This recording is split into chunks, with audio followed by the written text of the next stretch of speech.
With the permission of our colleagues, ilang bagay po ang nais ko sanang sabihin, paumanhin. Dininig ko muna ang posisyon at opinyon ng bawat isa bago ko pinagpasahang bumaba mula sa kinakaluklukan at kinakaupuan ko at sagutin ang ilan sa mga puntong ibinigkas nitong nagdaang ilang oras na. Una, nasabi na maikli lamang naman na panahon ang kailangan gugulin para dito. Bakit hindi pa ginawa noon? Hindi ba't obvious na nakita po natin itong nagdaang magtatatlong oras? Na oras na pinag-usapan natin ang impeachment, mahaba ang diskusyon. Hindi ito simpleng 30 minuto lang sa pag-issue ng summons dahil kailangan pahintulutan at payagan ang mahaba at malayang debate. At bago po ako lumayo, nais kong pasalamatan ang aking mga kasamahan dito sa Senado para sa isang maayos, civil at naaayon sa rules natin na diskusyon at debate. Ayon na rin sa sinumpaan nating tungkulin na pagpasahan ng lahat ng bagay nang naaayon sa ating paniniwalang tama at nararapat nating gawin. Hayaan mong simulan ko po ang ilang mga binanggit. Mr. President, Your Honor, I wrote the members of the Senate on February 24, 2025, outlining the basic reasons why we cannot, as of yet, schedule the impeachment complaint. Much has been said about the term forthwith, which I wrote to each and every member of the Senate. Mr. President, Your Honor, we are governed not only by the Constitution but also our rules. We are governed as well by precedents. We are governed as well by decisions of the Supreme Court pertaining to this matter. Allow me to, for the record, cite a few regarding this matter, lest they may think that it is only a one-sided opinion with respect to their definition of forthwith na agad-agad. Kada senador marahil may kanya-kanyang opinion kaugnay nito. Hindi ko pwedeng hayaan na sa record natin ay hindi maisabi ang ibang opinion kaugnay nito. Una, nakasaad po sa saligang batas kaugnay sa papel na dapat gampanan ng Kamara na dapat tugunan nila ang pagsampa ng impeachment complaint sa loob ng mga takdang panahon. Kung ilang session days para ilagay sa calendar, ilang session days para ilagay sa Committee on Justice, ilang session days para pagpasahan, ilang session days para pagdesisyonan ng plenaryo ng Kamara. Nakalagay din sa rules ng Kamara. Anumang impeachment complaint regularly filed by one member, dapat po immediately, hindi po forthwith, immediately, i-transmit ng Secretary General sa Speaker. Nakalagay din sa sariling rules ng Kamara. Ang Speaker dapat sa loob ng 10 araw i-refer sa Committee on Justice. Bakit mahalaga yon? Dahil sang-ayon sa desisyon ng Korte Suprema sa Francisco case, dyan magsisimula ang 1-year ban sa pagsasampa ng pangalawa, pangatlo o pang-apat na impeachment complaint. Hindi yan ginawa ng Kamara. Sa katotohanan, hanggang nag-adjourn tayong lahat bilang Kongreso noong February 5, hindi yan ginalaw ng Secretary General sa kabila ng magkatabi lamang naman ng opisina ng Secretary General at ng Speaker. Sasabihin marahil ng ilan, tapos na yan. Lumipas na yan, tulad ng sinabi ni Senator Coco, wala na tayong magagawa dyan. Nandun ako. Pero may katanungan akong iiwan bago nating lisanin ang puntong yan. Nasaan yung mga nagrereklamong dapat agad-agad? Nasaan yung mga nagsasabing ngayon na, wag nang pagpaliban, ba't ba dinedelay? Inupuan po na mahigit 2 buwan, magtatatlong buwan nga ito. Hindi inaksyonan. Wala naman. It may be longer or shorter period according to the circumstances of a particular case. It means it is elastic in nature and varies with every case. Quote, it may be modified by circumstances and the nature of the duty to be performed. Marami po nagsasabi ng opinyon na agad-agad. Kung gaano karami po ang abogado, kung gaano karami po ang marunong at magaling, ganoon din kadami marahil ang kanilang interpretasyon. Pero nasaan ang probisyon ng saligang batas, desisyon ng korte nag-iinterpreta doon na nagsasabing agad-agad nga ang ibig sabihin yan, samantalang hindi naman agad-agad ang interpretasyon ng salitang immediately ng Kamara. Kung talagang immediately ang gusto, edi sana ang sinulat ng mga nagsulat ng konstitusyon, immediately din tayo. Eh yung immediately nga ng House, hindi yun ang interpretasyon. Tapos tayo ganyan. If the prosecutors themselves, the complainants themselves were not that interested and sat on these complaints for over 2 months, tayo bigla ngayon, mamadaliin nila habang nagpabanjing-banjing sila ng mahigit 2 buwan sa mababang kapulungan. Pangalawa, bagaman tama si Senator Pimentel at sang-ayon ako na pwede tayo mag-trial habang recess. Ginawa na po yan sa kaso ni Chief Justice Corona. Again, we are governed not only by the Constitution, by our rules, but also by precedents. Subalit, may malaking pagkakaiba.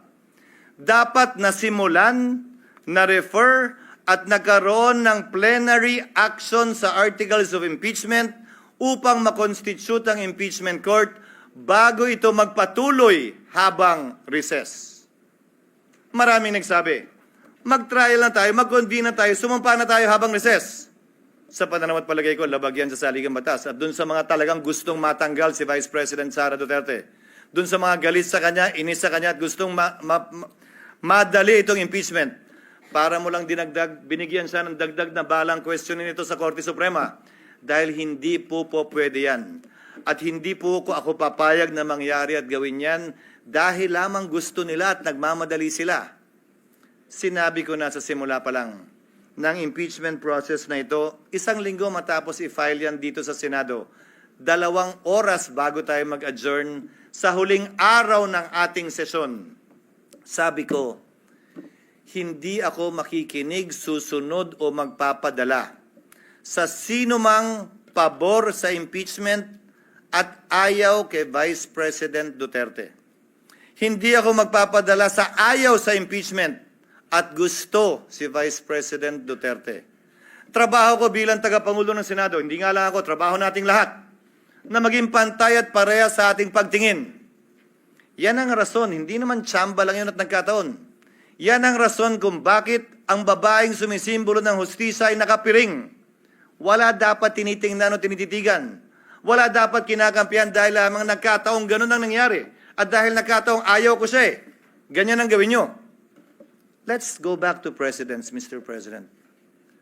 3 lamang na impeachment complaint ang naitawid ng Kongreso patungo sa Senado na inabutan ko na matapos ang 1987 Constitution. 3 po lamang. Ang impeachment complaint laban kay dating Pangulong Estrada, ang impeachment complaint laban kay Chief Justice Corona, at ang impeachment complaint laban kay Ombudsman Gutierrez. Hayaan niyo pong isa-isahin ko. Isinampa ang impeachment complaint laban kay Pangulong Estrada magno-Nobyembre. Noong nag-recess ang Senado, tumigil ang trial. Nag-resume sila pagkatapos ng recess. May nagreklamo ba? May nagsabing, uy, fortuit Yan ang president ng Senado. Nung nag-trial at hindi binuksan ang second envelope, yun yung maaalala, nag-walkout ang prosecutors, hindi na bumalik. Anong ginawa ng Senado? Wala ng prosecutor, wala ng interesado, dinismiss forthwith yung impeachment complaint. Dahil nawala na yung prosecutors. Tama nga naman. Hindi na pala interesado yung mga prosecutor. Ano pang gagawin ng Senado magtawag ng hearing? Sa kaso ni Chief Justice Corona, sinampa 5 araw bago mag-adjourn ng Senado. Nagsimula ang trial pag-resume pagkatapos ng Christmas break. Pero bago mag-break o habang break, nag-issue ng summons, nagkasagutan. Yun naman talaga yung balak natin pag-resume nitong 2 linggong ito. Yun lang, Mr. President, mga kasamaan. Ang kaisa-isang impeachment complaint na nasimulan at natapos ng Senado. Yung pangatlong impeachment complaint ni Ombudsman Mercy Gutierrez. Final yan 3 araw bago mag-adjourn ang Senado sa kanyang regular recess, walang eleksyon nun. Nung nag-resume, dun lamang sinet ang trial. Pero bago nag-resume ang Kongreso, nagbitiw si Ombudsman Gutierrez. Ano ang ginawa ng Senado? walang trial, hindi kinonvene ang impeachment court, as a Senate, dinismiss yung impeachment complaint. Pinagpasahan nila. Resign na pala eh. Wala na tayong kailangan gawin. Naalala niyo po yung debate? Na meron pa namang penalty of absolute perpetual disqualification. That was discussed. But by way of precedent, the Senate did that. So if you look at the past presidents of the Senate, nagawa po nila yon, pinagbotohan po nila yon. Without convening the impeachment court. Wala pong nagsabi, hoy, inaabandon na ninyo ang inyong constitutional duty nung ginawa ng Senado yon. Paano po yan, Ginoong Pangulo? Pagsang-ayon ba ang karamihan o ng pinakamaingay o matatalino sa ating bansa? Okay lang. Pag hindi sila sang-ayon, hindi na okay. Bugbog ka na. Bugbog na institusyon. Dapat may gawin na tayo.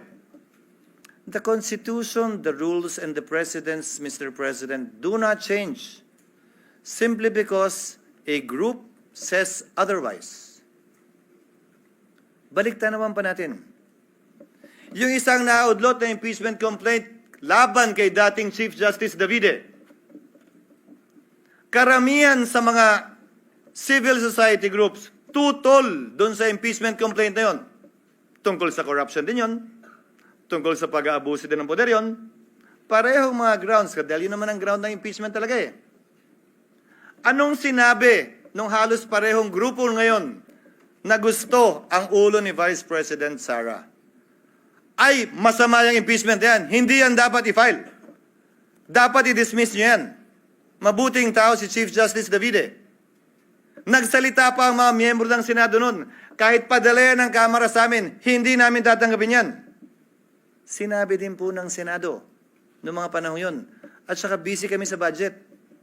Kailangan muna namin unahin yan bago yan. Babalik ko ang katanungan. Nagbabago ba? Depende kung sinong may gusto. Hindi ba dapat kung ano yung pamantayan at batayan kaugnay ng impeachment complaint, sino man ang nasasakdal? Pareho at parehas ang pagtrato natin. Ngayon, kaugnay ng kasalukuyang impeachment complaint, nakalagay po sa rules ng Senado, ang impeachment proceedings dapat i-refer sa Committee on Justice. Ang ginawa ng Senado, bagaman pareho ang rules natin na bahagi ng ating President, ni-refer sa Committee on Rules na siyang naging hudyat para buuin ang impeachment court. Sa Estados Unidos, kung saan natin kinopya ang karamihan ng mga provision ng ating impeachment rules, ang mga miyembro ng Kamara na nag-hire ng impeachment o mga prosecutors, sila ang nagbabasa niyan.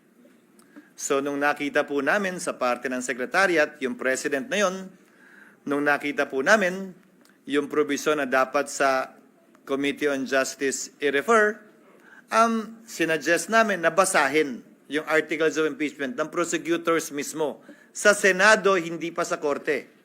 Para magsilbing hudyat yon ng pag-convene ng impeachment court at panunumpa ng mga judges ng impeachment court. Yung po sana ang nakatalagang gawin sa June 11. Nasabi po ni Senator Villanueva, ano nga ba ang pagkakaiba? June 2, June 3, June 5, June 4, June 9, June 10, June 11. Kung susundan natin ang ginawa ng mga ibang impeachment court sa mga nagdaang panahon, ini-issue lamang nila yung summons para mabigyan ng sapat na panahon. Ang nasasakdal na isumite yung kanyang answer dyan sa impeachment complaint. At pagkatapos nun, dahil magtatapos ang kapangyarihan ng mga prosecutor sa June 30, hindi po tayo pwede magpatuloy sa ating paglilitis dahil hindi naman pwedeng one side lang yung ating mapapakinggan pagkatapos ng June 30. Doon sa nagsasabi na may mga private prosecutor naman na i-appoint ang Kamara. With the principal goes the agent because the authority of the principal ceases by June 30. So, napag-usapan, tatawid ba ito Tatawid ba ito sa susunod na Kongreso? Kung gaano rin karami siguro ang senador, ganun karami din ang opinion. Kung gaano karami ang abogado, ganun karami din ang magaling nilang basehan kung tatawid nga ba o hindi. My position is that it will. Mr. President, Your Honor, allow me to read a portion of the deliberations of the Constitutional Commission on this matter. Delegate Aquino, because I would proceed, quote, from settled jurisprudence that impeachment proceedings are essentially judicial in nature, such that it follows that when the legislative chamber undertakes these proceedings, it sits as a court of justice, and therefore, it is not bound by the rules of legislative sessions. It cannot adjourn. Assuming that the session is adjourned, impeachment proceedings should not in any way be affected by the adjournment of the session. Delegate Romulo. That is not precluded from our proposal. If the Commissioner wants to make it explicit and to suggest amendments to that effect, I suppose I would not object.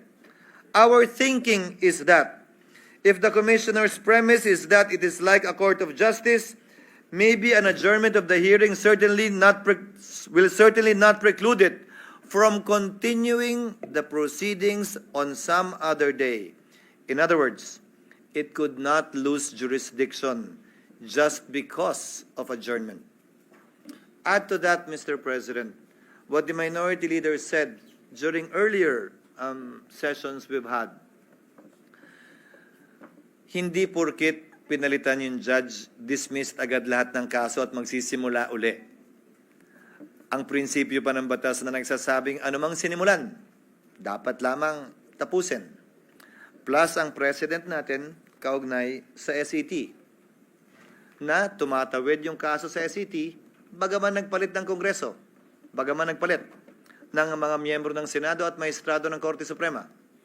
Now, allow me to state a few more things before I yield the floor. Mr. President, Congress cannot pass an irrepealable law. Very much so that we cannot bind the next Congress. Whatever we decide with respect to this issue, kung tatawid nga ba o hindi, would have to be confirmed, affirmed, or rejected as the case may be by the 20th Congress. Some of us will be part of that. Some of us will no longer be part of that. But we cannot tie their hands and bind their hands. But the same is true, Mr. President, Your Honor, if at all, with the House of Representatives as well. The 19th Congress also, to my mind, cannot bind. If the 19th Congress Senate cannot bind the 19th Congress, the 20th Congress Senate, then in the same breath, the 19th Congress House cannot bind the 20th Congress House. Certain procedural, to my mind, compliances need to be made in order for this to be done. As a last point, Mr. President, Your Honor, oo nga po at marami nagpapahayag na opinyon at maraming sinasabi laban sa Senado at higit pa sa sino mang miyembro ng Senado laban sa inyong lingkod. But I consider that as part of the burden of leadership, Mr. President, Your Honor. Bahagi yan ng trabaho bilang tagapangulo ng Senado na balikatin kung anumang pagsubok, anumang pasanin, anumang patutsada na ibabato sa Senado o sa tagapangulo ng Senado kaugnay ng ginagawa o di nito ginagawa. Pero alalahanin din sana ng ating mga kababayan, bagaman karapatan nilang sabihin at magsabi ng kanilang nasa sa loob, tulad ng paggalang na ginagawa natin sa mga nagpapahayag ng kanilang opinyon sa labas lamang ng Senado. Para po sa akin, lahat po ito ay welcome at respetado ko dahil sa isang demokrasya, importante ang malayang pagpapahayag ng opinyon. Sa isang demokrasya, Ginoong Pangulo, hindi naman pwedeng nagkakasundo tayo sa lahat ng bagay. Sa isang demokrasya, tama lang, okay lang at dapat lang na magkakaiba tayo ng pananaw basta't hindi tayo nagsasakitan, basta't hindi tayo nag-aaway o dumarating sa punto na magkakasakitan. malaya tayo makakapagdebate, pero sa dulo, tulad lamang ng nakarang eleksyon, pagbobotohan po natin ito at ito'y masesettle sa pamamagitan ng botohan. Sino man ang manalo sa botohan, hindi nangangahulugang tama. Sino man ang matalo, hindi nangangahulugang mali. Iyon ang gusto ng nakararami. Gayon din sa mga opinyon na inihahayag sa ngayon. Hindi porkit yan ang tingin ninyo, tama na kayo. Hindi porkit na hindi sang-ayon ang ibang tao sa inyo, mali na sila. Hindi po ganun yun. That I am not, or anyone here in the Senate is not on your side, does not mean that they are wrong and you are right. Only history will be the judge of that. Kaugnay naman ng mga legal na opinyon. Dapat ganito, dapat ganyan, ito ang forthwith, dapat ngayon na, dapat bukas, pwede sa Miyerkules. Ang pwede lamang po naman magpasya ng legalidad niyan ay ang Korte Suprema. Hanggat hindi po nangyayari yan, malaya tayong pwedeng magdebate at sabihin ang ating kanya-kanyang posisyon na buong na bukas at buong pahintulot ang binigay ng Senado para mapakinggan yan. Hindi lamang sa iba't ibang social media platforms, pati dito sa plenaryo ng Senado. Again, Mr. President, before I conclude, I thank our colleagues for enunciating their opinion, their positions on this matter, and for the healthy debate that we saw and heard regarding this matter. As stated by Senator Tulfo earlier, at some point in time, we will have to put this to a vote. And as I believe, we will put this to a vote in the next few minutes. Hiling at dalangin ko, ano man ang maging resulta na ninanais ng mas nakararami, galangin ng kada at bawat miyembro ng Senado. Dahil sa dulo, tagapangulo man ako ng Senado, batikang senador ka man o baguhan, tigi-tigisa lang po tayo ng boto. Pantay-pantay po tayo pagdating sa kapasyang ito.